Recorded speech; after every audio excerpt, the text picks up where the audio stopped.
So hello guys, आज हम आ गए हैं जेई एडवांस 2015 पेपर वन के फंक्शंस चैप्टर के क्वेश्चन के साथ।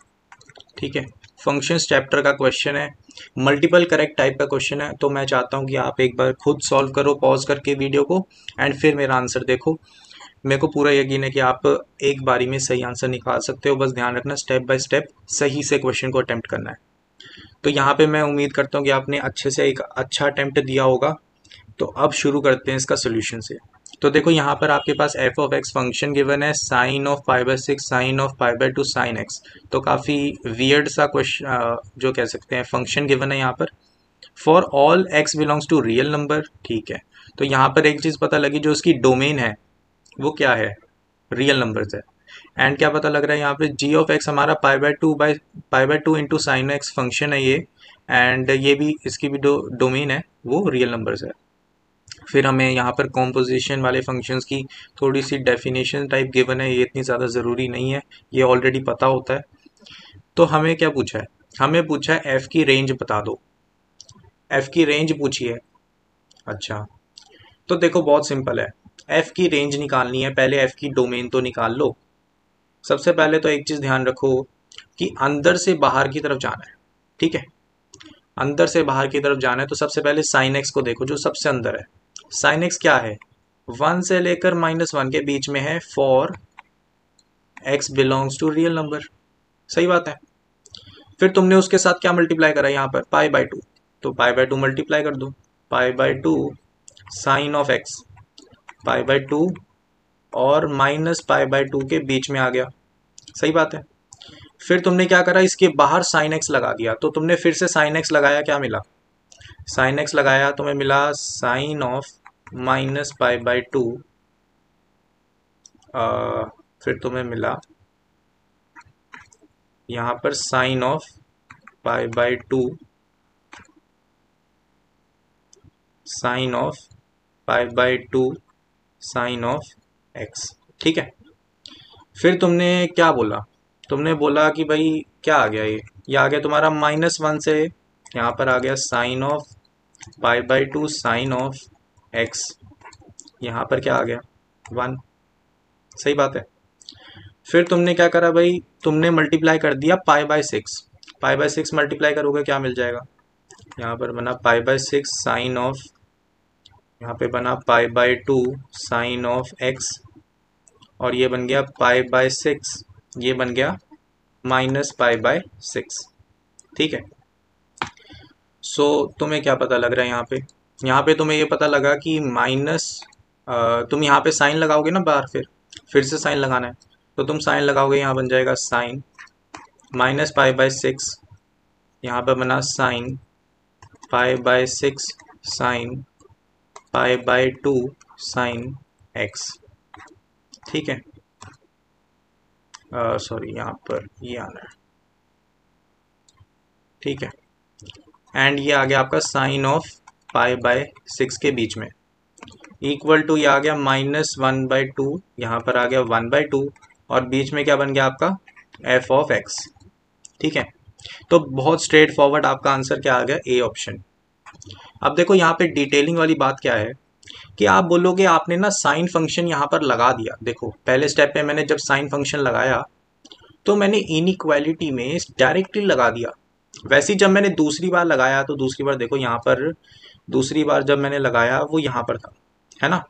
तो मैंने 2 बार लगाया, लेकिन मैंने इनइक्वालिटीज को चेंज नहीं करा, सेम रखा। क्यों, क्योंकि तुम नोटिस करो यहाँ पर जो तुम्हारी क्वांटिटी है, ठीक है, ये तुम्हारी जो क्वांटिटी है ना, इसमें एक चीज नोटिस करो कि जो तुम्हारा पाई बाय टू, सॉरी यहाँ पे तुम्हारा, तुम्हें करना क्या है, तुम्हें साइन फंक्शन लगा रहे हो तुम, है ना, जो तुम्हारा साइन फंक्शन होता है, सॉरी साइन ट्रिग्नोमेट्रिक फंक्शन ना, जो तुम्हारे साइन ट्रिग्नोमेट्री में होता है ना, उसे तुम्हें लगाना है। क्लियर है। तुम्हारी जो रेंज है वो देखो क्या है, यहाँ -π/2 से π/2 है, और यहाँ पर -π/6 से π/6। और एक बात सुनो बड़ी ध्यान से, जब तुम्हारा जो साइन वाला फंक्शन है, या साइन वाला ट्रिग्नोमेट्रिक जो भी क्वांटिटी है, वो जब तुम्हारी -π/2 से π/2 के बीच में उसका ग्राफ होता है वो मोनोटोनिकली इंक्रीजिंग होता है, मोनोटोनिकली इंक्रीजिंग। सही बात है ना। जब कोई फंक्शन, देखो आपको पता है -π/2 से π/2 तक साइन एक फंक्शन रहता है, तभी हम उसके इनवर्स निकालते हैं -π/2 से π/2 तक।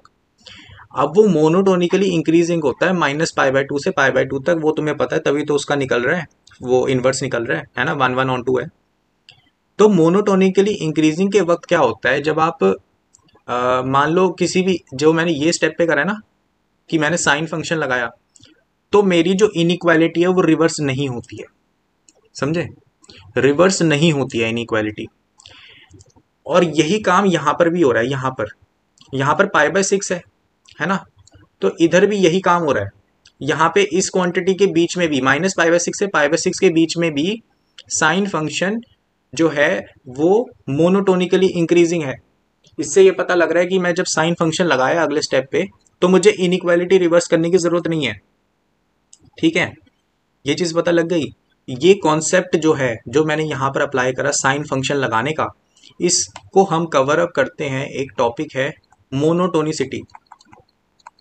मोनोटोनिसिटी बहुत ही सिंपल कॉन्सेप्ट है कि अगर आपके पास कोई फंक्शन f(x) है, ठीक है, अगर वो आपका मोनोटोनिकली इंक्रीजिंग है, मोनोटोनिकली इंक्रीजिंग है, तो अगर आपको ये पता है कि 0 is greater than smaller than 1 smaller than 2, तो अगर आप तीनों जगह f वाला फंक्शन लगाओगे, जैसे f(0) इज ग्रेटर देन ये f(1) is greater than f(2), तो ये चीज वैलिड है, दिस इज ट्रू। क्यों मैंने इनइक्वालिटी रिवर्स क्यों नहीं करी, क्योंकि जो इसका ग्राफ होगा, ये देखो मान लो x एक्सिस है, यहाँ पर आपका जो मोनोटोनिकली इंक्रीजिंग है ग्राफ कुछ ऐसा है, ठीक है, तो आपको ये पता लगा ये जो 0 पे वैल्यू दे रहा है वो 1 वाले से छोटी होगी और वो 2 वाले से छोटी होगी, क्योंकि वो इंक्रीज कर रहा है ना। तो आपको ऑब्वियसली पता चल गया f(1) जो होगा वो बड़ा होगा f(0) से, और f(2) सबसे बड़ा होगा। सही बात है। तो ये जो इनइक्वालिटी है वो रिवर्स नहीं होगी। अगर मान लो f(x) आपका क्या हो, f(x) आपका हो गया मोनोटोनिकली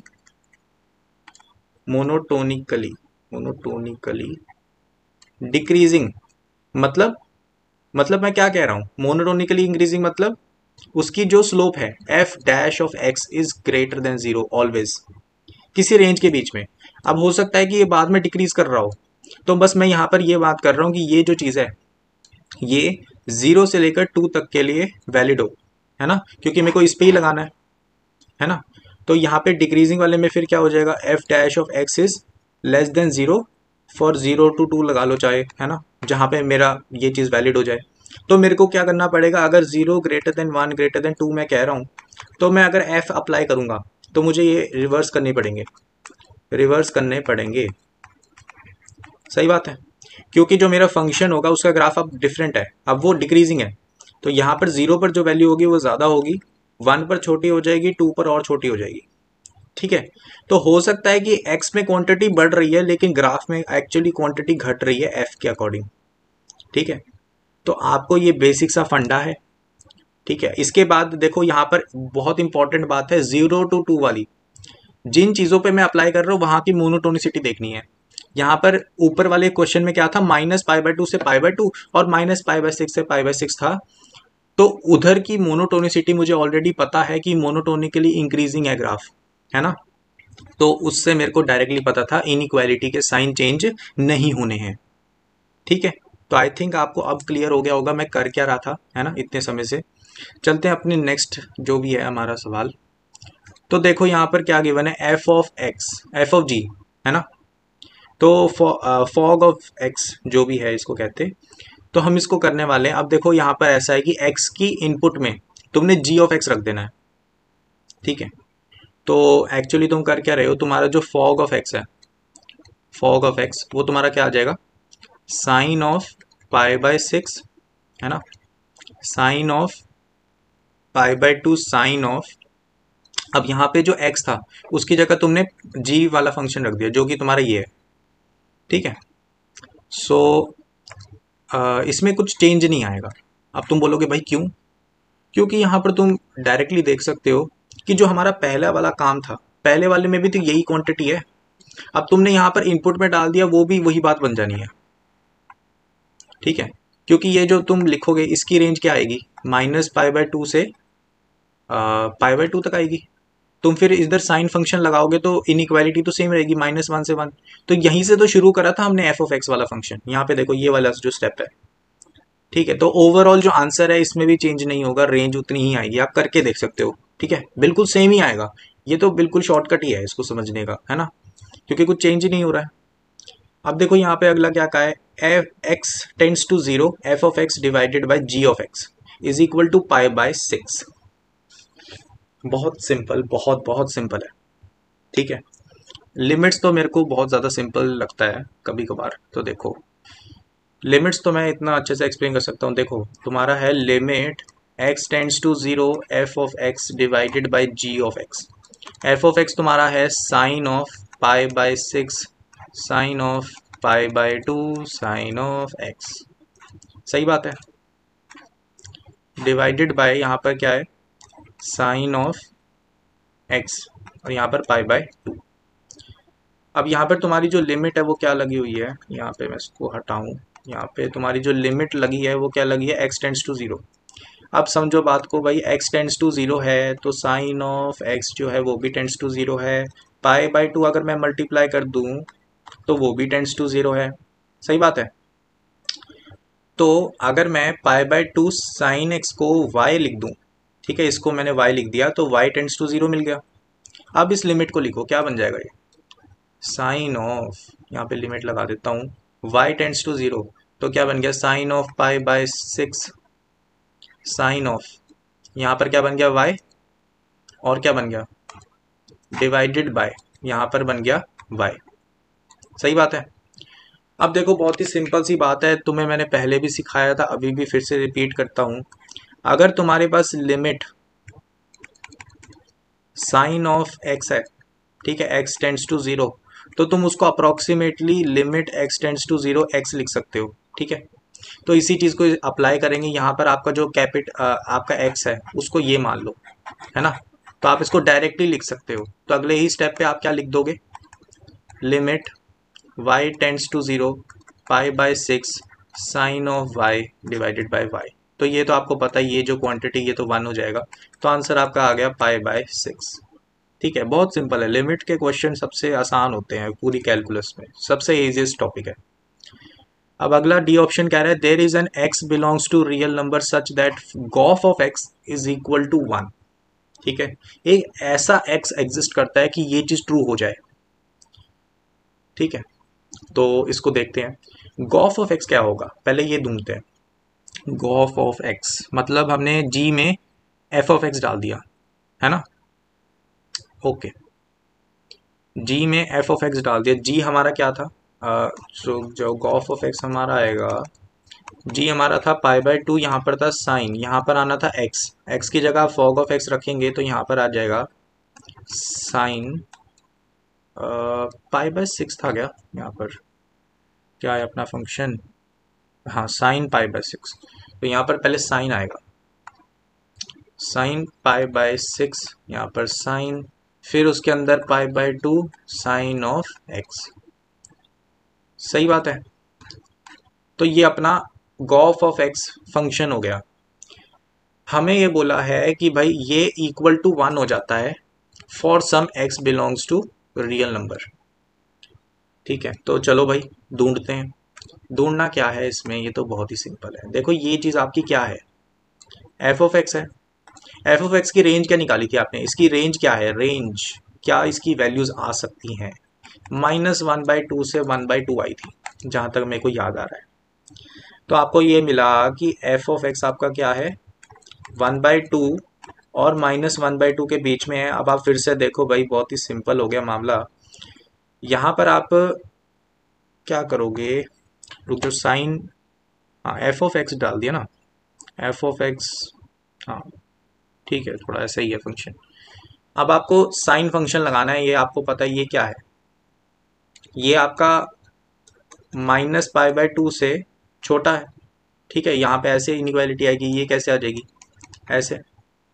तो बहुत ही सिंपली आपको पता लग गया, अगर आप यहाँ बाहर साइन फंक्शन लगाओगे तो वो मोनोटोनिकली इंक्रीजिंग ही रहेगा, क्योंकि -π/2 से π/2 के बीच की वाले नंबर्स की बात हो रही है।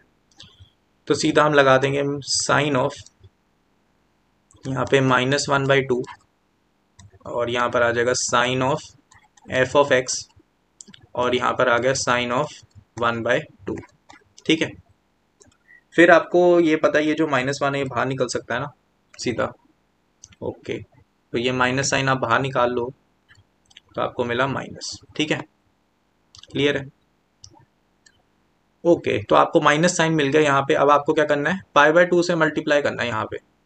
तो π/2 से मल्टीप्लाई करोगे तो -π/2 साइन ऑफ 1/2 इज, ये आपका गॉफ ऑफ x। ये किसके बीच में आ गया, π/2 साइन ऑफ 1/2। अब आपको इसको एनालाइज करना है। ठीक है, इसमें देखना है ये जो रेंज है इसके बीच में 1 आता है कि नहीं आता है। तो बहुत सिंपल बात है, ये तो नेगेटिव क्वांटिटी है, इसको तो हम चेक ही नहीं करेंगे, हमें तो 1 ढूंढना है, वो 0 से लेकर इस क्वांटिटी के बीच में आ सकता है ना। π/2 साइन ऑफ 1/2, इसको हमें एनालाइज करना है। कैसे करेंगे, बहुत सिंपल हो सकता है। जैसे पाई को अगर आप मान लो, पाई आपका क्या आ जाएगा, पाई आ जाएगा आपका 3.14, ये डिवाइडेड बाई 2। साइन ऑफ 1/2 को कैसे करें, साइन ऑफ 1/2 को आप कैसे कंपेयर कर सकते हैं, 1/2 हमारा कितना हो गया 0.5, और π/3 जो है वो कितना आता है, π/3 1 कुछ होगा ना, है ना। π/3 तो 1 कुछ होगा, ये नहीं। हम कर सकते हैं π/6, इसको देखते हैं 3.14 डिवाइडेड बाई 6, तो अप्रोक्सीमेटली हाफ है 0.5। अगर इसको कंपेयर करें तो हमें ये पता लगा जो 1/2 है ये जो होगा ये 0.5 से थोड़ा सा बड़ा है ना, तो it is little bit smaller than π/6। ठीक है, तो अगर मैं इधर साइन लगाता हूँ तो मुझे क्या मिल जाएगा, सेम इनइक्वालिटी रहेगी। साइन ऑफ 1/2 जो है ना वो छोटा है 1/2 से, ये चीज़ मिल गई है ना। यहाँ पे ये एक्चुअली है क्या, ये साइन ऑफ π/6 है ना। साइन 30 डिग्री 1/2 होता है ना, यही चीज़ यूज़ होगी यहाँ पे। सो आपको पता लगा कि ये 1/2 के अप्रॉक्स हो सकता है ना, अप्रॉक्स। तो यहाँ पे आप इसको अप्रॉक्सीमेटली 1/2 अगर कहोगे तो आपको पता लग गया ये 1 से थोड़ा सा छोटा है ना। आपने एक ऐसे कंसिडर कर लिया, लेट से मैं आपको बहुत क्लियरली अगर समझाना चाहूँ तो अगर ये इनइक्वालिटी आ गई, यहाँ पर मैं π/2 से मल्टीप्लाई करूँ तो क्या मिल गया, π/2 sine of 1/2 is less than π/4। तो यहाँ पर मैं एक इनइक्वालिटी और लिख देता हूँ π/4, तो ये चीज़ क्या है, इट इज़ लेस देन 1। तो आपको पता लगा कि गॉफ ऑफ x की रेंज में 1 नहीं आता, 1 नहीं आता, तो कैसे बन जाएगा, बन ही नहीं सकता। तो यहाँ पे बहुत सिंपल हमने सोचा और हमारा आंसर हमें क्या मिल गया कि डी ऑप्शन आंसर नहीं है भाई, रेंज में नहीं आ रहा है। तो ये एक अच्छा सवाल था। मोनोटोनिसिटी का काफ़ी अच्छा एग्जाम्पल यहाँ पर देखने को मिल गया हमें। हमने थोड़ी सी लिमिट्स भी यूज़ कर ली, उसका एक अच्छा वाली चीज़ भी देख ली कि साइन ऑफ एक्स की लिमिट x टेंड्स टू 0 पे x लिख सकते हो, क्योंकि वो सीरीज़ से ही बनता है, सीरीज़ जो होती है ना उससे ही बनती है ये चीज़। तो आई होप सो कि इस वीडियो में काफ़ी एक अच्छी टाइप की रिवीजन हो गई होगी, ये क्वेश्चन समझ में आ गया।